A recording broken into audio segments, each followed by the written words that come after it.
Something Was Waiting Out in the Snow by Nabuka05. Every year, my best friend Jack and I make time to do some cold weather camping. We usually take 3 or 4 days in mid-January and head out to the national forest in the mountains of western Pennsylvania. The drive up is very scenic, with roads slowly rising with the mountains and freezing cold rivers and streams along the roads. Deer, elk, and all kinds of wildlife are easy to spot. This last year, our timing was perfect, and there was a good 6-inch covering of snow on the ground, with more pouring down in a steady stream. We stopped at the last little country store along the way. Before we got into the deep woods, we stopped to fill up the tank, grab a few snacks, and take a chance to pop the Jeep into 4-wheel drive for the last leg of the drive. The clerk tells us they're looking for another foot of snow to come down by dawn. Then it'll be clear for a few days, which sounds perfect. We pull out and head on our way further into the forest, leaving the store behind. Past this point, there are no houses, stores, or any real buildings except for the forest ranger's outpost, or for the skeletal metal rigs from the gas drilling companies that dot the area. Most of these are rusted and frozen, long out of use. We drive about 12 minutes before we make the turn off the pavement onto a dirt Forestry Service access road. This dirt path winds its way up the side of the mountain for about 4 more miles, before opening on a clearing that is used for parking the ATV trail access. This time of year, the trail is closed and a steel gate is padlocked over the entrance to keep vehicles from passing. We park the car and begin loading our gear up to hike up to the site. Since we're about to hike up a snowy mountain path, we must keep the packs light. The key for us when we camp in this weather is the sleeping bags. We both have military surplus modular bags that will easily keep us warm in this snow. That lets us go light on a lot of other things. And we head up with the bags, a light tent for wind shelter, some food, and some gear for cutting firewood and starting a fire. The hike up is slow going, to say the least. The camp spot we usually use is barely a mile from the parking area as the crow flies, but to hike to it means taking a trail that is full of switchbacks and slowly ascending a steep slope to the top. The sides of the trail are strewn with glacial boulders and covered in trees so thick that it appears to be dusk. None of that seems to have kept the snow clear though, and we're in a blanket over ankle deep the whole way up, with more coming down. By the time we make it to the campsite at the top of the slopes, we're both worn out. We quickly pitch the tent and gather what nearby firewood we can. The wood is snowy and iced over, but we brought a lump of coal and lighter fluid, so we can at least get that going, and the wood will catch once it cooks enough in the hot coal. By the time the darkness has set in, the wind is really driving the falling snow. Once the fire picks up a little, we make some hot soup and settle in for some rest. We figure as tired as we are, it will be better to get sleep and be ready to forage for wood in the morning. I wake up in the dark to Jack shaking me and telling me that he has to go take a leak. As annoying as this is, I know he did the right thing, because if he had wandered out there in this snowfall and something happened, he'd be in trouble if I weren't awake. I grumble at him to make it quick, and he unzips the tent and stumbles out into the wind. I hear him slogging through the snow for a minute, and then a loud crack, followed by him yelling, and then further rustling. It sounds like he's tripped on a branch in the snow and went down, but I hear him muttering to himself, and I assume that he's fine. I check the time and see that it's just past 3 a.m. In a few hours, we should have light, and hopefully the snow will taper off. I'm waiting for what seems like an eternity, and note that 10 minutes have passed. I call out there to see if he's still okay, but get no reply. This is way longer than he should need, and I'm instantly worried. I yell for him for the next 5 minutes with nothing to show for it but the howling wind.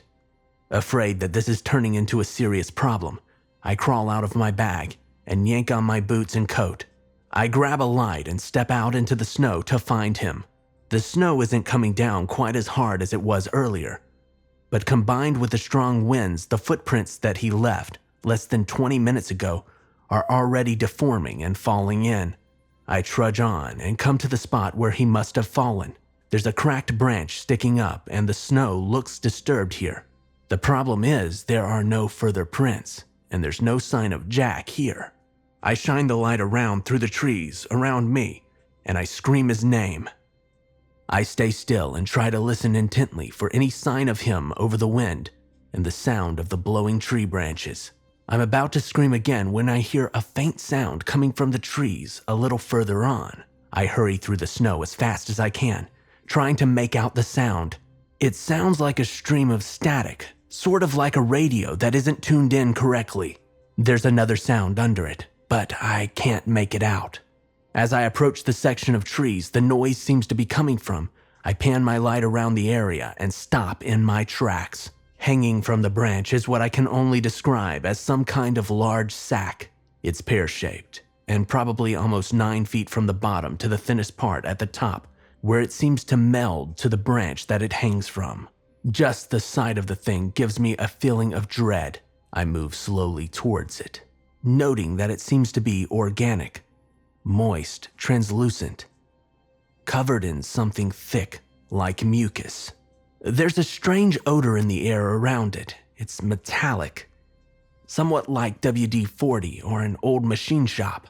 The bottom is maybe a foot above the ground, and it has steam coming off of it. In fact, there's a circle below it where the snow is melted away in a crater shape.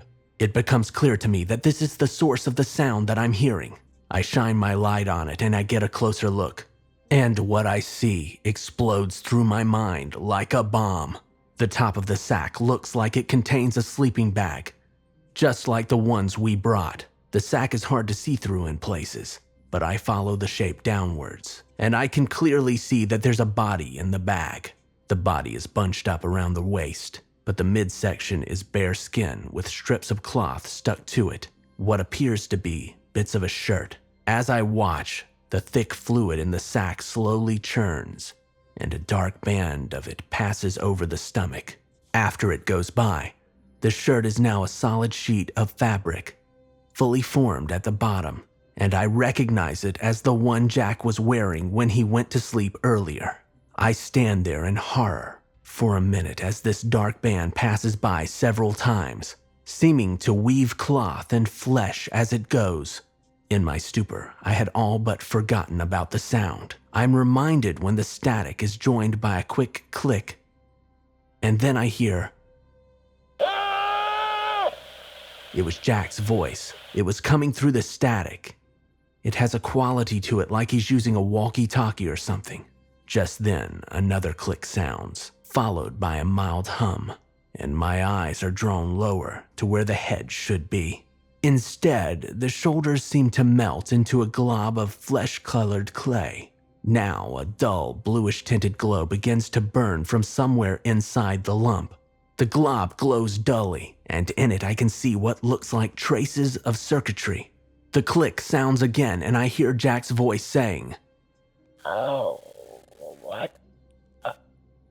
It's kind of in an off-pitched tone, somewhat like a chipmunk. But now it begins to loop, and as it does, so the pitch and speed drop closer to his normal tone, and the static drops quite a bit. Something in my mind lets go, and I turn and break into a run. I hit the small clearing where I thought he had originally tripped, and something catches my foot and I fall. I have a brief moment to realize that the cracked branch from earlier is rocketing into view before it catches my forehead and sends me flying into darkness. When I wake up, there's weak daylight, and I realize I'm in the car. Jack looks over at me with a look of concern and asks if I'm okay. We're about half an hour from the parking lot and heading back towards home before I can ask any of the questions about to bubble out of me. He tells me that he had been peeing when he heard me yell for him. He told me he was fine, but said a minute later I took off out of the tent into the woods in the opposite direction. He followed me, but I tripped on a fallen branch in the snow and I hit my head. So he carried me and the packs back to the car. I struggle with the fog of just waking up, but I know that this isn't even close to what happened. I tell him that that's bull and begin to launch into the story of what I saw when he fixes me with a cold stare and simply says, "No." I began to shake my head, ready to argue, when he says calmly, I don't know what you think you saw or heard, but I'm telling you that none of it happened. Do you understand me here, pal? None of it happened, and none of it is to be mentioned again. Ever. If you can't live with that, then you can call me a liar right now, and we'll see what happens next. Do you want that? I sat in silence and I shook my head. I definitely did not want that. He just smiled and we had a very quiet drive from there on.